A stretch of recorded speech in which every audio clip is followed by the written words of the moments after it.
మాట్లాడతాను. మాట్లాడండి. చెప్పండి మైథిలి గారు. నాకు ఒక డౌట్ ఉంది. నమస్తే అండి. నమస్తే, చెప్పండి. నాకు ఒక డౌట్ అడగాలని ఉంది మీకు.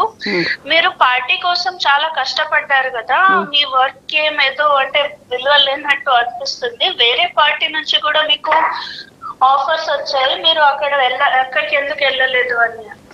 ఓకే అమ్మ, మీరు అంటున్న మాట కరెక్టే, కానీ పార్టీలో విలువ లేదన్న మాట నేను ఒప్పుకోను.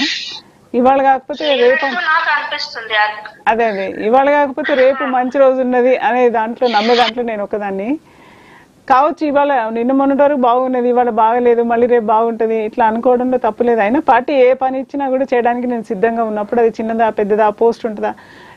బీజేపీ కల్చర్ తెలిసిన వాళ్ళు బీజేపీలో ప్రతి 3 సంవత్సరాలకి పార్టీ సంస్థాగతంగా మారుతుంటుంది. అందుకని ఆ వచ్చిన బాధ్యతని అంటే ఆ పొజిషన్ని బాధ్యతలకి అనుకున్న వాళ్ళకి ఇది పెద్ద తేడా కనిపించదు. పొజిషన్ ఉన్నా లేకపోయినా ఒకటే రకంగా పనిచేయడం అనేది మనం అలవాటు చేసుకోవాల్సిన అవసరం ఉంది. తర్వాత వేరే పార్టీల నుంచి కూడా ఆఫర్స్ వచ్చినాయి, కానీ నాకు ప్రతిసారి పార్టీలు మారడం ఇష్టం లేదు. ఇప్పుడున్న ఈరోజు ఒక పార్టీ రేపు ఒక పార్టీ అట్లా వెళ్తే మనమే క్వశ్చన్ వేసుకోవాల్సిన అవసరం వస్తుంది. అందుకని ఏ పార్టీలకు వెళ్లకుండా నచ్చిన రోజులు ఎంజాయ్ చేసి దాని తర్వాత సైలెంట్ కూర్చుంటే మంచిదేమో అనిపించి అలాగే కంటిన్యూ. కానీ ఒక విలువలతో మీరు అలా చేయాలనుకుంటున్నారు.